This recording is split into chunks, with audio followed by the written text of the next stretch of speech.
अब तो दुनिया भर का मेला, ये सारे अक्षरों का नंबरों का क्या है झमेला। क्यों पोयम इतनी लंबी, होता क्यों है कड़वा करेला। अपनी कहानी जो जी चाहे वो लिखे, ओहो स्कूल टीवी से अब समझे और सीखे। सपनों के बादल में उड़ जाए, नॉलेज के जंगल में खो जाए। सपनों के बादल में उड़ जाए।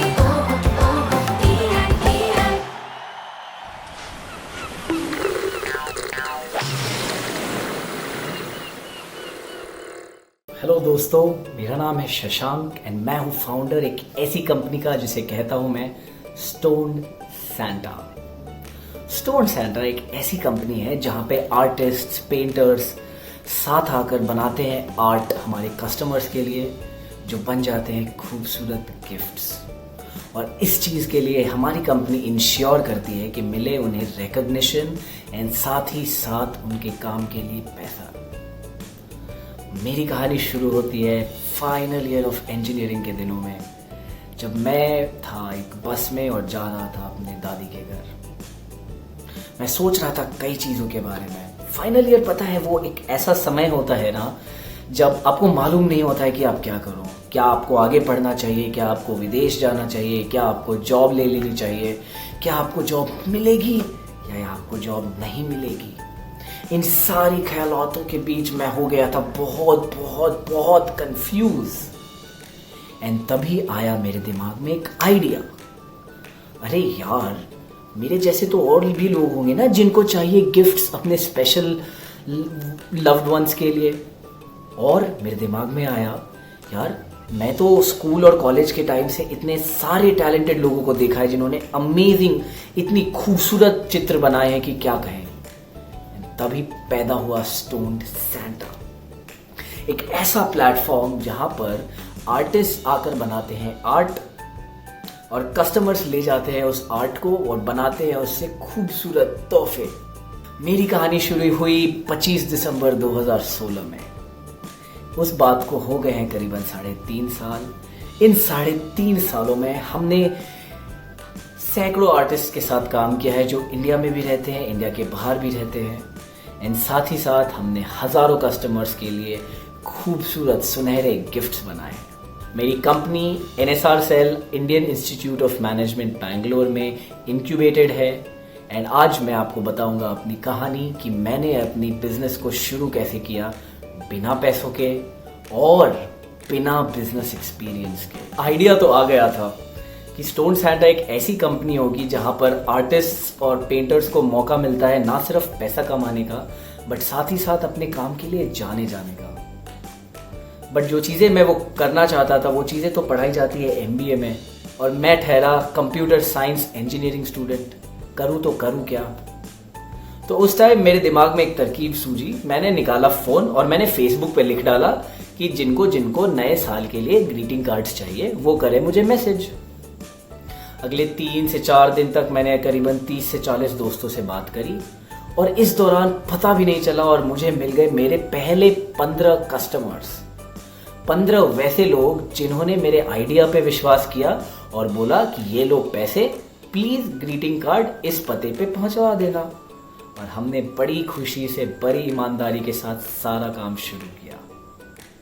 बट ये बॉलीवुड की मूवी थोड़ी है जो सारा चीज सोचा हो सही से हो गया हो। नहीं, कुछ ऑर्डर्स समय से नहीं पहुंचे, कुछ की पैकेजिंग अच्छी नहीं थी। अब इन सारी चीज़ों को ठीक करने के लिए मुझे तो पहले समझना था ना कि गलतियां हुई तो हुई कहाँ।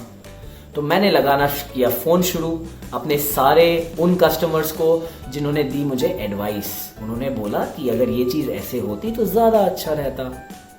उसके बाद क्या था, 3 महीने तक मैं लोगों से बात करता रहा। मैंने समझा कि वो किसको गिफ्ट देते हैं, किस तरीके की गिफ्ट्स उनको पसंद आती हैं, किस तरीके के गिफ्ट्स उनको याद रहते हैं। इन 3 महीनों में आपको मालूम मैंने कितने लोगों से बात करी? करीबन 400 से 500। मेरे कॉलेज के सीनियर्स, मेरे कॉलेज के जूनियर्स, मेरे स्कूल के दोस्त, मेरे स्कूल के टीचर्स, जो बंदा भी मिल रहा था मैं उनसे बात कर रहा था अपने आइडिया के बारे में। एंड विश्वास करो ना करो, इन लोगों से बात करने के बाद मुझे समझ आ गया कि मुझे करना क्या है। इन लोगों से बात करते करते पता भी नहीं चला और मिल गए मेरे पहले 100 कस्टमर्स। कॉलेज का वो जो समय था ना, जब मैं अपने 100 कस्टमर्स ढूंढ चुका था, उसके बाद तो मैं थोड़ा पागल सा हो गया था। हर वो इंसान जिससे मैं मिल रहा था उसे बता रहा था मैं अपने आइडिया के बारे में। और इसी तरह बात करते करते मेरे एक सीनियर ने मुझे बोला कि यार एक आईआईटी कानपुर में एक कंपटीशन है बिजनेस का, क्यों ना तुम वहां अप्लाई करो। अब जब मेरे सीनियर ने मुझे बताया उस वक्त तो मैं थोड़ा सा डर गया। मैंने सोचा कि आईआईटी के लिए इतनी मेहनत की 11-12 में, तब आईआईटी नहीं मिला तो अब क्या मैं कुछ खास नहीं कर पाऊंगा। बट फिर उन्होंने बोला ट्राई कर ले, क्या जाता है। और मैंने ऐसे ही मजाक मजाक में भर दिया एप्लीकेशन। मैंने सोचा नहीं होगा, कोई बात नहीं, बट हो गया तो क्या हो सकता है। कुछ दिनों के बाद मुझे आया ईमेल। उन्होंने कहा कि आपको आना पड़ेगा हमारे कैंपस फाइनल कंपटीशन के लिए। विश्वास नहीं हो रहा था कि मुझे आईआईटी के कैंपस में घुसने में मिलेगा। फाइनली वो दिन आ गया और मैं खड़ा था एक झोले के साथ आईआईटी के कैंपस के बाहर। विश्वास नहीं हो रहा था कि ये कैंपस इतना बड़ा और इतना खूबसूरत है। कहीं देख पा रहा था मैं मोर, तो कहीं देख पा रहा था कि लोग क्रिकेट खेल रहे हैं। और उस वक्त बार बार मेरे दिमाग में यही ख्याल आ रहा था, काश थोड़ा ज़्यादा पढ़ लिया होता, काश आईआईटी को थोड़ा ज़्यादा सीरियसली ले लिया होता।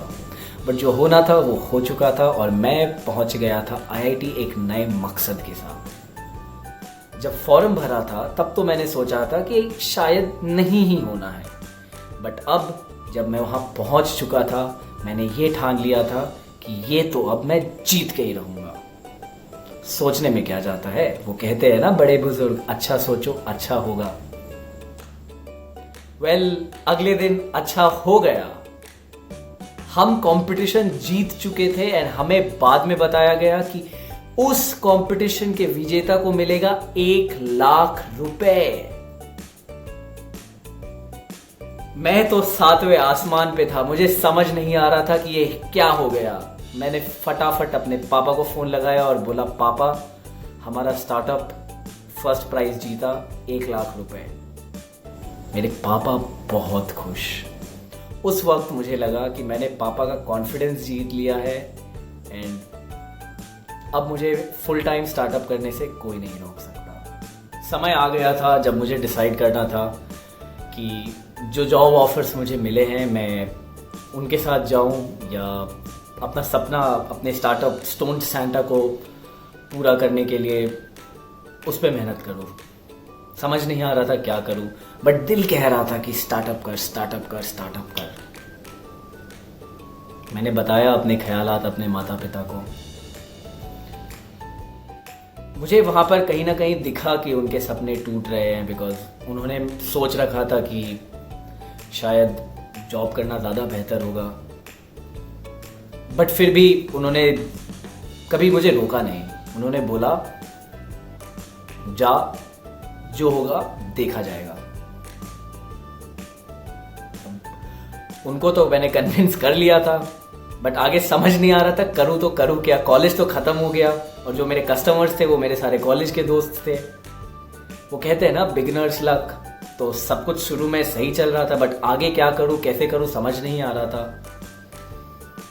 इन ख्यालातों के बीच मुझे ध्यान आया कि मेरी इस जो जर्नी है, इस जर्नी में एक बहुत ही महत्वपूर्ण रोल निभाया था मेरे कॉलेज सीनियर ने। उनका भी एक स्टार्टअप था, मोहम्मद जीशान है उनका नाम। तो मैंने उनको फ़ोन किया, मैंने उनको बोला कि पापा से बात हुई है, उन्होंने कहा है कि जाओ जी लो अपनी ज़िंदगी, कर लो स्टार्टअप।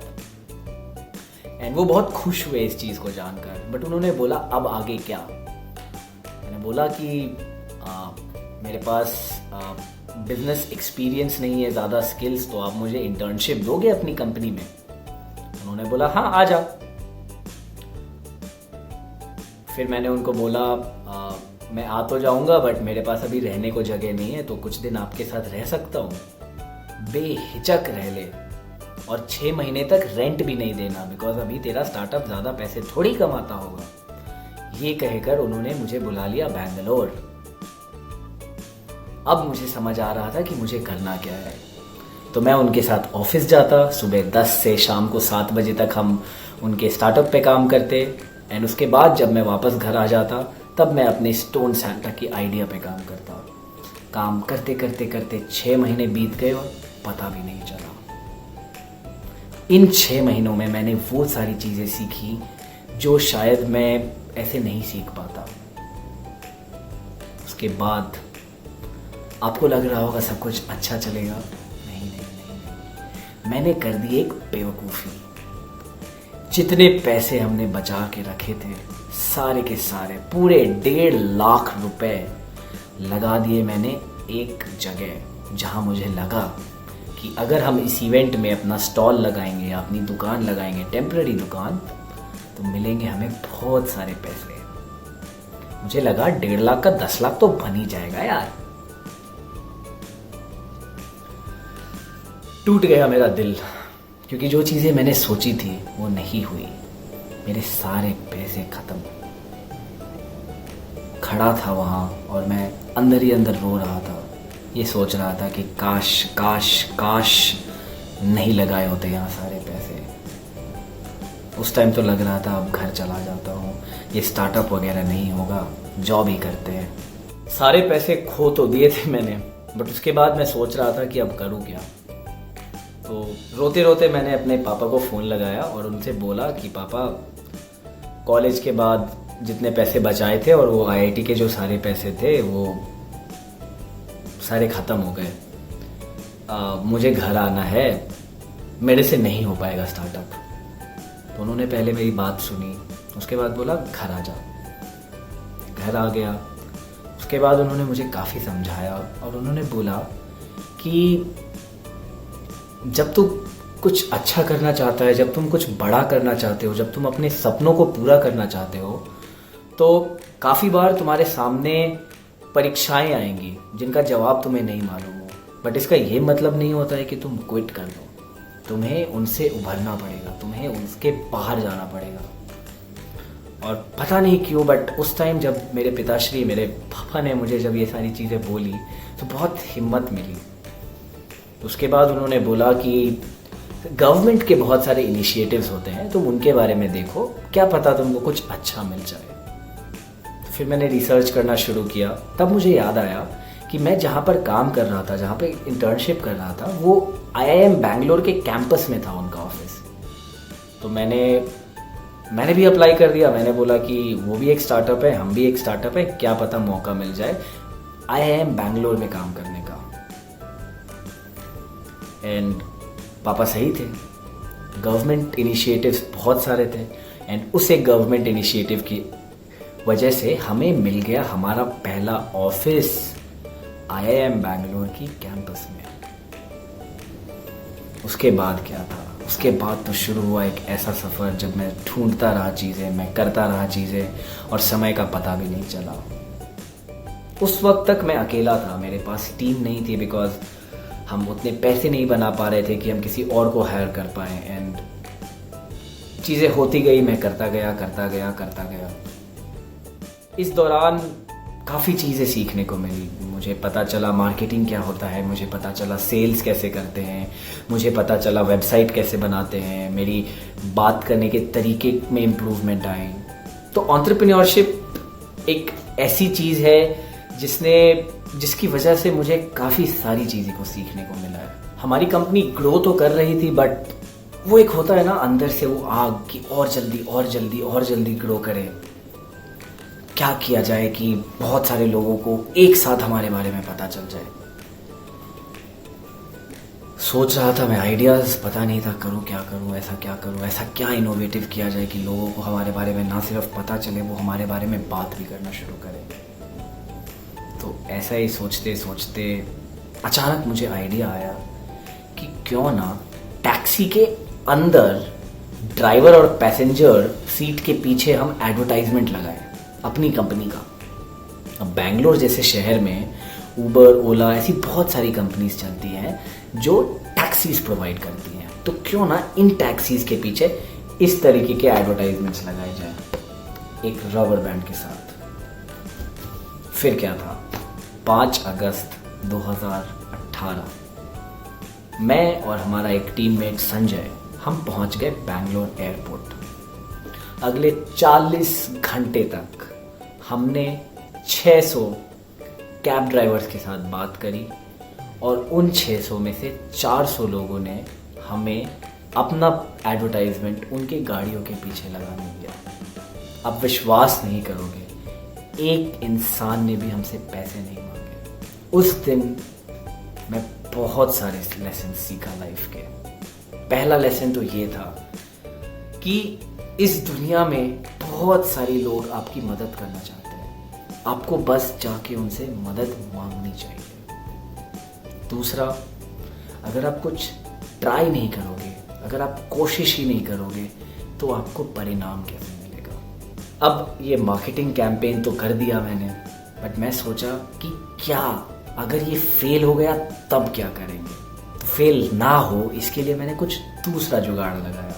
मैंने क्या किया, अपने कैब में जो एडवर्टाइजमेंट्स लगाए थे उस कहानी के बारे में मैंने इंटरनेट पे लिख लिया और मैं सो गया, क्योंकि मैं पिछले 45 से 50 घंटों से सोया ही नहीं था। सो गया। अगले दिन उठा तो मैंने पाया कि वो जो आर्टिकल मैंने लिखा था वो करीबन 5 लाख लोगों ने पढ़ ली थी। 5 लाख लोगों ने 24 घंटे के अंदर उस कहानी के बारे में पढ़ा। जब मैं बैंगलोर एयरपोर्ट गया, मैंने कैब ड्राइवर्स के साथ कॉफ़ी पी, चाय पिया, उधर ही उनके साथ लंच किया, इडली खाया, और कैसे मैंने उनको कन्विंस किया कि आप हमारे कंपनी के प्रचार को अपनी गाड़ियों में लगाएं, और ये सारी चीज़ें हुई बिना पैसे दिए। लोग बोलने लगे ये है क्या, ये कौन सी कंपनी है, ये कौन बंदा है। और लोग पहुंच गए हमारी वेबसाइट पे। वेबसाइट पे आ गए, उसके बाद क्या था, उसके बाद उन्होंने सोचा यार ये वेबसाइट तो अच्छी है, क्या हम इससे अपने प्रियजनों के लिए गिफ्ट्स ले सकते हैं। उसके बाद तो क्या ही बताऊं, अगले कुछ महीनों तक हमें ऑर्डर्स मिलते गए, बिकॉज वो कहानी जो थी शेयर होती गई। एंड अगले 6 महीने में वो कहानी पूरे इंटरनेट पे 1 करोड़ पार पड़ी गई, और उन सारे लोगों ने हमारी कहानी को बहुत अप्रिशिएट किया। एंड उस कहानी की वजह से, उस मार्केटिंग की वजह से हमें बहुत सारे कस्टमर्स मिले। मेरे 3.5 साल के स्टार्टअप एक्सपीरियंस में मैं कई बार गिरा हूँ, मैं कई बार उठा हूँ, मेरी मंजिलें बदली हैं। जो चीज़ मुझे चाहिए थी 3 साल पहले वो चीज़ें हैं मेरे पास। मेरे पेरेंट्स मेरे सपोर्ट में हैं, मेरे पास IIM की ऑफिस है, और आज जो चीज़ें मैं चाहता हूँ वो शायद मेरे को 5 साल के बाद मिलेंगी। बट आपको पता है क्या नहीं बदलेगा? मेरा उस रास्ते में चलना एंड उस रास्ते से प्रेम हो जाना। बिकॉज मंजिलें तो बदलती रहती हैं, बट अगर जिस रास्ते पे हम चल रहे हैं उन मंजिलों तक जो हमें ले जाएंगी, अगर उस जर्नी को हम एंजॉय करने लगे, उस जर्नी में हमें मज़ा आने लगे, तब सक्सेस ज़्यादा दूर नहीं रहेगी। बिकॉज मंजिलें बदलती रहती हैं। आपको पता मुझे खुशी किस चीज़ से मिलती है? क्योंकि कई बार होता है ना, जब आप फेल करने वाले हो, जब आपको लग रहा है आगे क्या रास्ता है, आपको पता है वैसे मौक़ों पर मुझे क्या चीज़ उठाते हैं, मेरे मनोबल को किस चीज़ से प्रेरणा मिलती है, किस चीज़ से शक्ति मिलती है। जब हमारे आर्टिस्ट या जब हमारे कस्टमर्स मुझे फ़ोन करते हैं ना, और वो बताते हैं मुझे कि मज़ा आ गया, थैंक यू, आपकी वजह से हम कमा पा रहे हैं, हमें लोग जान रहे हैं। जब ये सारी चीज़ें होती है ना तो बड़ा मज़ा आता है, बड़ा खुशी मिलता है। बिकॉज शायद मेरे एफ़र्ट्स की वजह से, शायद मेरे टीम की एफ़र्ट्स की वजह से किसी को खुशी मिल रही है। एंड आज के ज़माने में जब सारे लोग मोबाइल फ़ोन्स यूज़ कर रहे हैं, कौन पूछता है हाथ से बनी हुई चीज़ों के बारे में। तो स्टोन सैंटा एक ऐसा प्लेटफॉर्म है जहां हम आपके लिए बनाएंगे पर्सनलाइज्ड गिफ्ट्स एंड इंश्योर करेंगे कि आपके चेहरे पे आए मुस्कान।